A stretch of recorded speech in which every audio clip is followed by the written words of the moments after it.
Brandon Pinckney. And we have Eric Bramble. After throwing the 56, the guys really like throwing this 28.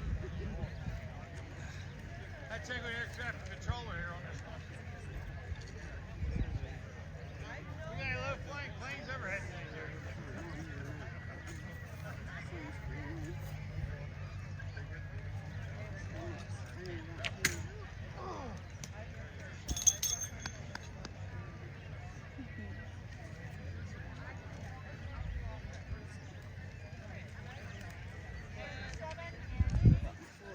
$37 and 8 for Eric. So now, as part of the order of the flight, we're going into the men's masters. They will also be still throwing the 28-pound weight. So all the men are going to throw the same weight. All the ladies will throw the same weight.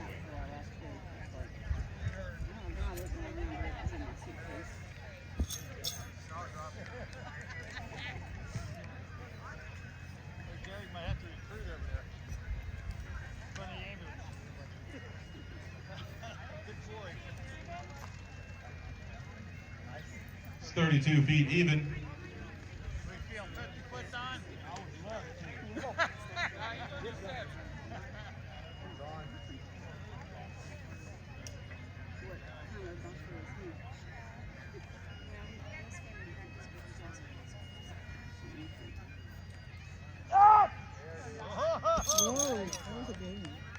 McAllister.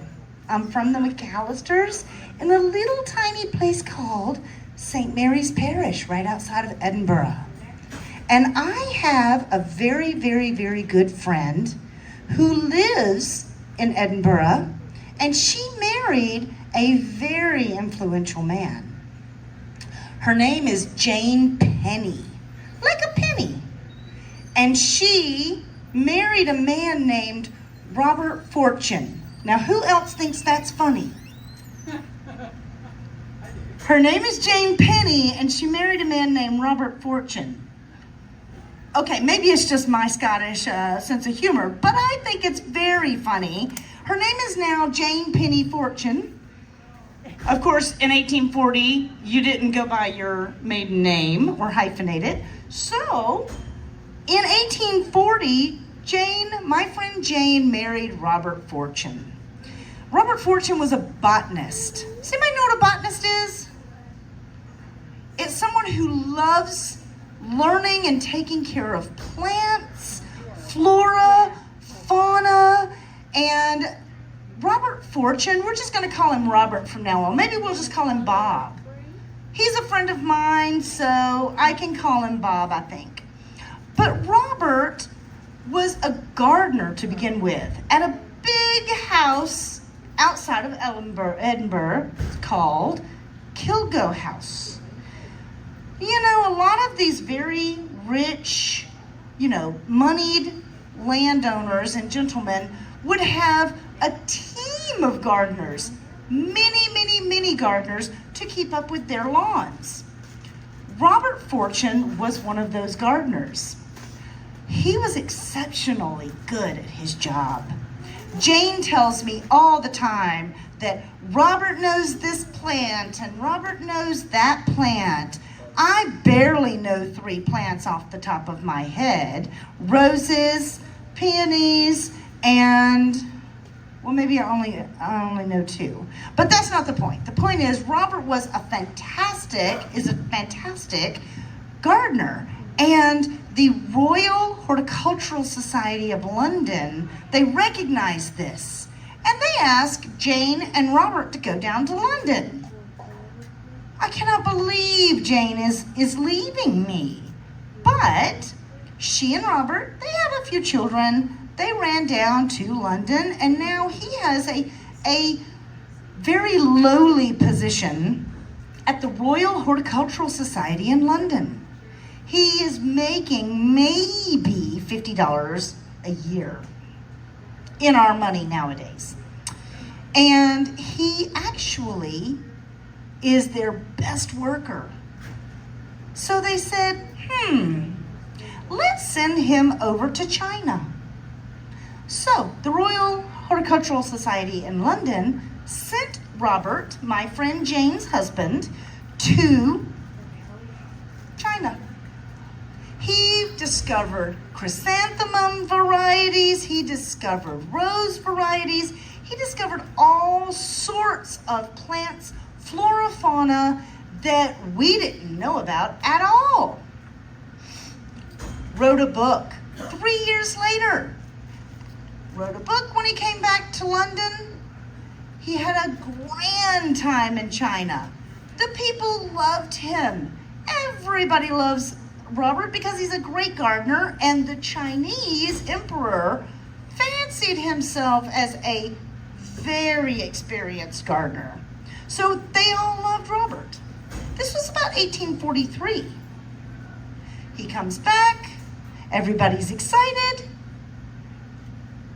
The East India Company, those scoundrels, Jane tells me they have a monopoly on the tea market. And in 1850, if you wanted to get tea for your table, you paid at least 20% of your annual salary. Tea was extremely expensive. Most people couldn't afford it. I and my family, we are middle class, what you would call middle class, and we barely were able to afford tea for our table just in the morning. We couldn't have tea whenever we wanted to.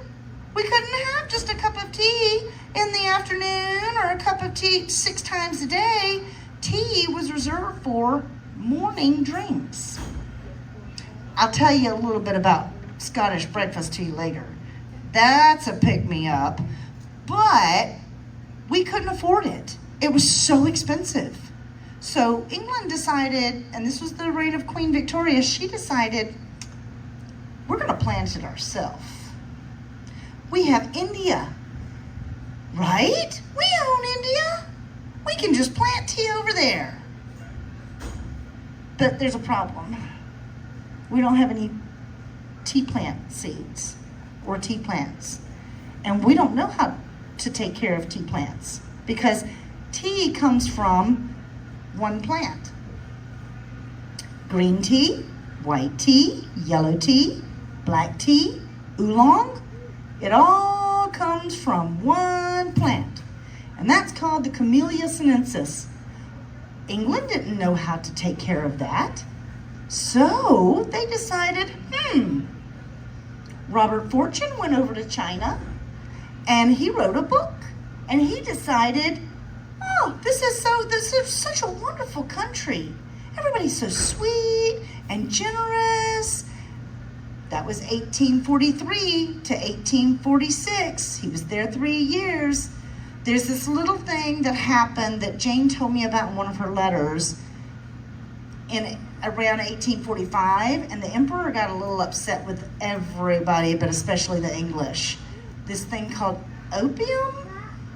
Opium wars? Yeah, opium. It was a big thing over there. I didn't do it. I mean, I'm crazy enough. I don't need opium, right? But the opium wars got them very upset with the Westerners. So China locked down their borders and said, nobody's coming in again, except for the Dutch. They like the Dutch. I don't know why. If you're Dutch, tell me why. But the Dutch could go and buy tea from China. Nobody else could, which meant that we had to buy our tea from the Dutch. And here in America, it was horrible. The tea was horrible.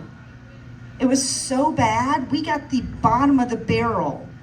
Literally and figuratively, the bottom of the barrel tea. Because the Dutch went and bought it from China, and then they took it over to the Netherlands first. They got the best tea. Then they took it over to England. They got the second best tea. Then where do you think that those ships went next? Anybody know geography around here?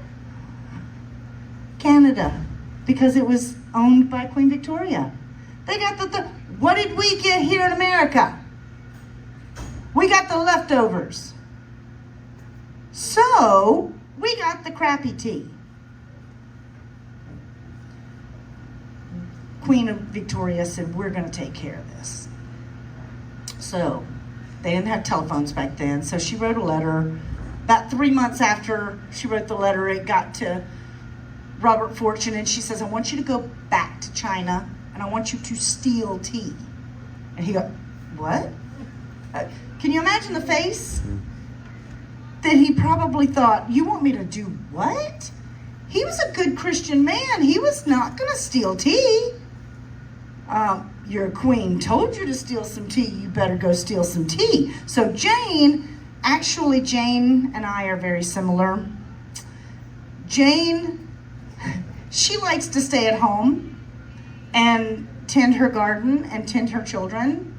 And she enjoys it when he goes away a little while. 3 years is about right. And so she said, oh, no, Robert, go ahead. Go ahead. Robert says, are you sure? You know the mission. And she says, oh, go ahead.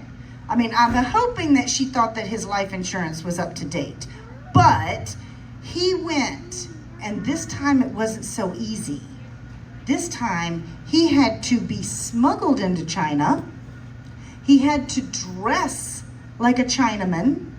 And guess what? Chinamen were a little shorter back then. He was 6 foot tall. So, men, don't look. You can't see this. But ladies, he had to walk like this. I told you not to look. Oh, pervert. You'll get him later, right? Yeah, you'll get him later.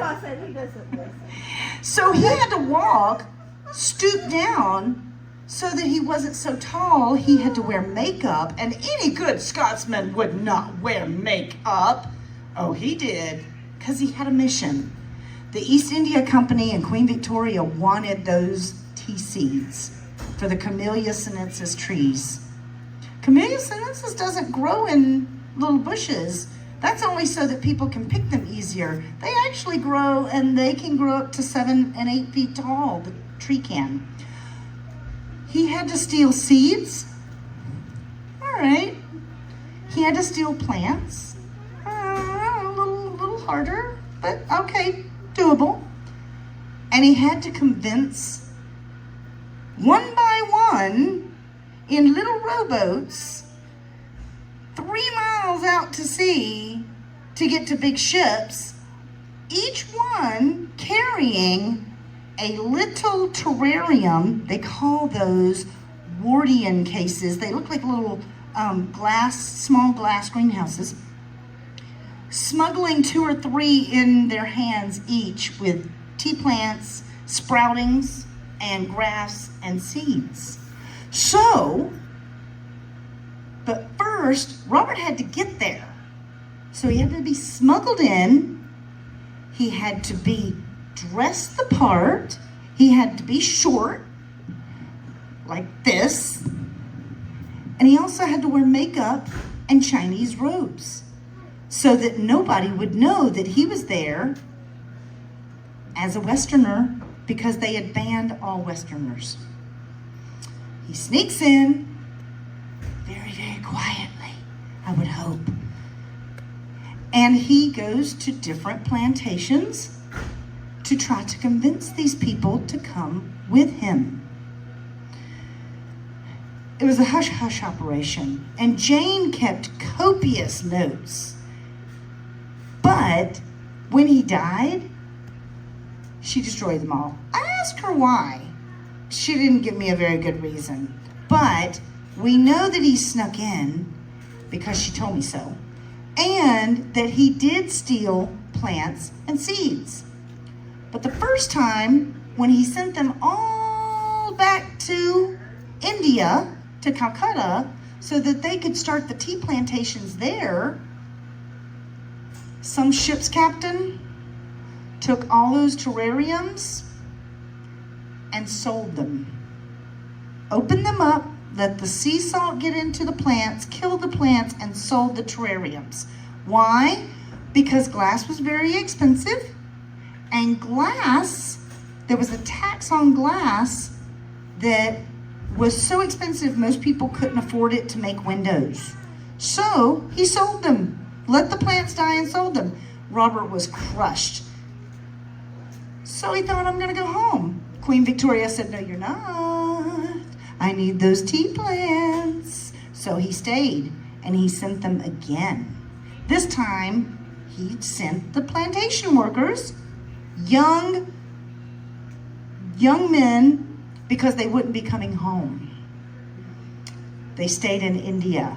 He sent them, and they guarded those terrariums. If anybody tried to get those terrariums, these were young Chinese men, they could fend them off. All of them made it to India. Once they got to India, they had to create these tea plantations. It was a Scotsman. Again, thank you. Archibald Campbell was a doctor. And England was notorious for sending Scottish doctors to war because Scottish doctors not only learned medicine, they learned botany at the University of Edinburgh. All doctors in Scotland learned botany because they knew the power of plants. So Dr. Archibald Campbell was setting up the first tea plantation in Calcutta. Anybody ever heard of Darjeeling? That's where it comes from.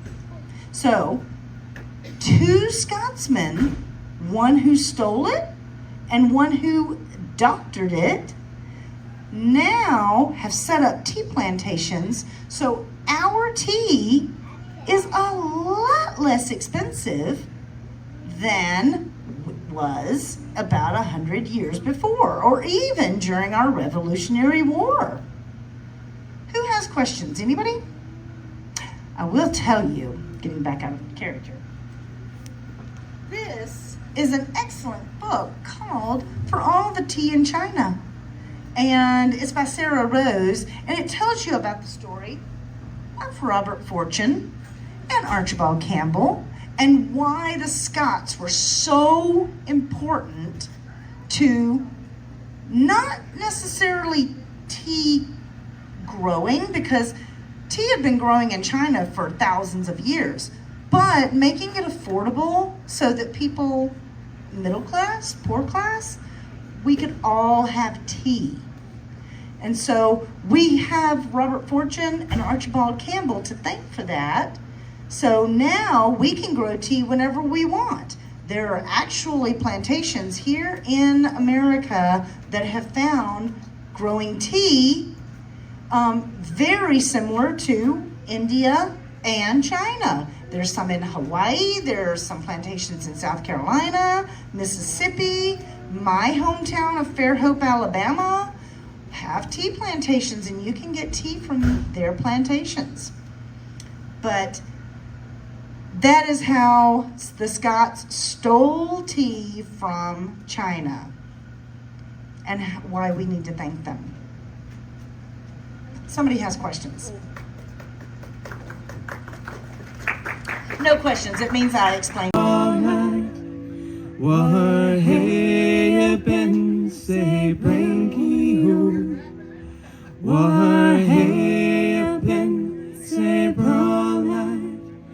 Come ye by Killy Cranky, and ye had been where I had been, ye would have been say handy ho, and ye had seen what I had seen.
It's their shame, it's their shame, it's their shame. Till swanky on the sewer stays and out the parades, and the deals are killing cranky yo.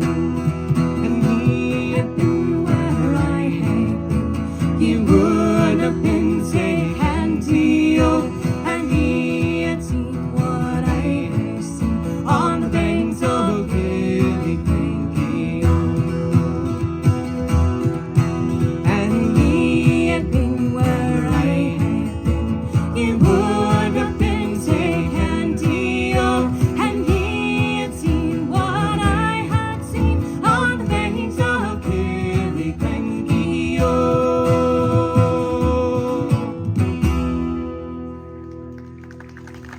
Night, waiting and waiting. Nobody in their house. Everybody was safe in the morning. But they heard the man down the road in the farm next door. He expired in the middle of the night. So the Grim Reaper came for him. Y'all be careful who you hitchhike with, okay? I know you need a ride, but just watch out. Whose car are you getting in? Now I want to tell you a story about a different kind of Celtic goddess. The goddess of war. A dark spirit. Beautiful, young, voluptuous, supple, highly desired. Long black hair. Gorgeous.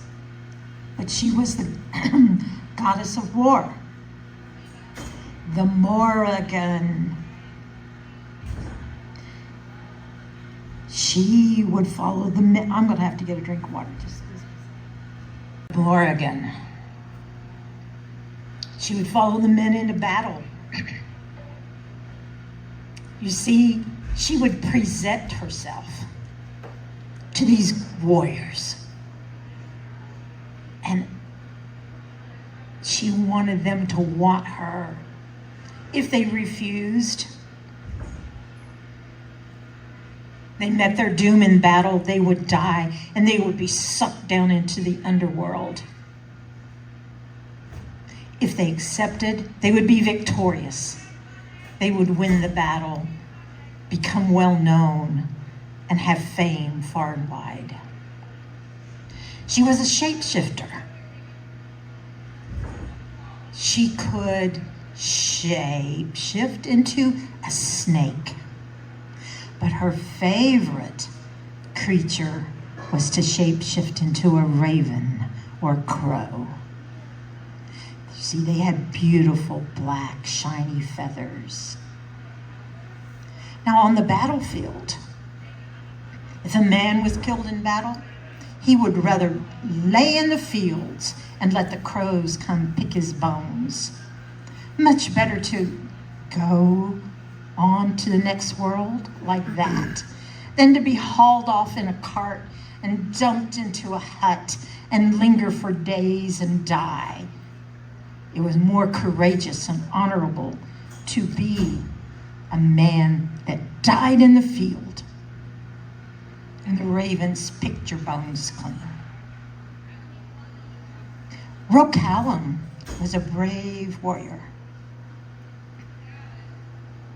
He liked fighting. He was strong, handsome, always victorious. He was in a mighty battle with a rock, Viking warlord, sure to meet his doom. But he was going to do everything he could to win this war. The Morrigan presented herself to him. She was quite desirous of this handsome warrior. He rejected her flat out. He wasn't interested in a woman. You never scorn a woman. You men take note of that. Oh, she swore he would die that very day. Into the battle he plunged. And the drums, the fife, the sounds could be heard echoing through all of the villages and the hillsides. The Morrigan, feeling rejected, angry, bitter, set her sights on Rocawa. Together, are you in or are you out? There's a bird on a hill and he's sweetly calling. All come together and be in no doubt. Oh, darling, let's go over now. The devil's here. Oh, darling, let's go over now. The devil's here. And oh, darling, oh, my darling, be strong and be proud. Oh, darling, then you'll see the devil will go round, round, around, over the fields where the water's falling. All come together, are you in or are you out? There's a bird on a hill and he's sweetly calling. All come together and be in no doubt. Oh, darling, let's go over now. The devil's here. Oh, darling, let's go over now. The devil's here. And oh, darling, oh, my darling, be strong and be proud. Oh, darling, then you'll see the devil will go round, round, around.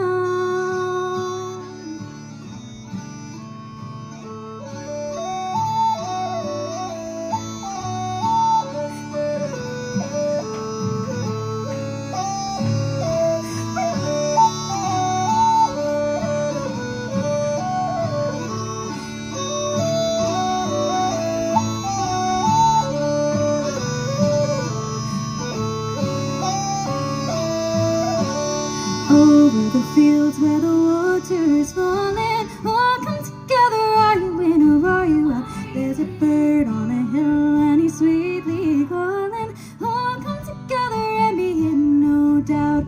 Oh, darling, let's go over now. The devil's here. Oh, darling, let's go over now. The devil's here. And oh, darling, oh, my darling, be strong and be proud.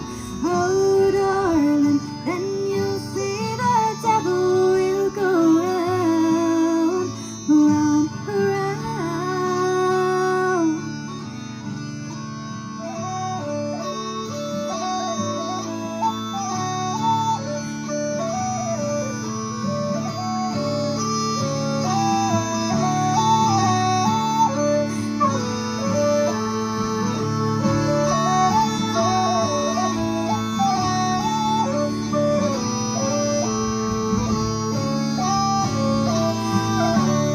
Oh, darling, let's go over now. The devil's here. Oh, darling, let's go over now. The devil's here. And oh, darling, oh, my darling, be strong and be proud. Oh, darling, then you'll see the devil will go round. And oh, darling, oh, my darling, be strong and be proud. Oh, darling, then you'll see the devil will go round. And oh, darling, oh, my darling, be strong and be proud. Oh, darling, then you'll see the devil will go round, round, around.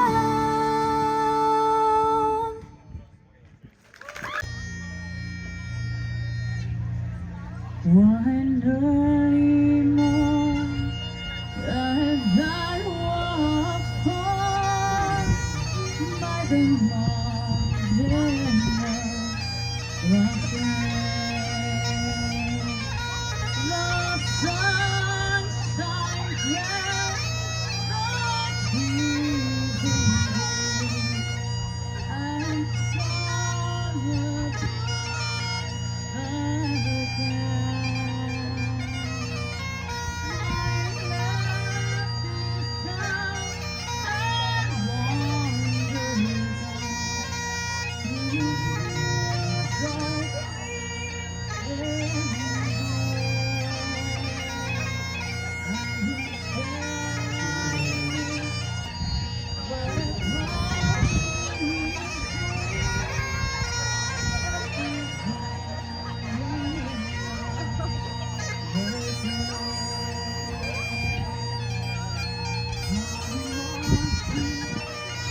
from Tennessee on the bass guitar. And the Hammer of God on the drums from North Carolina.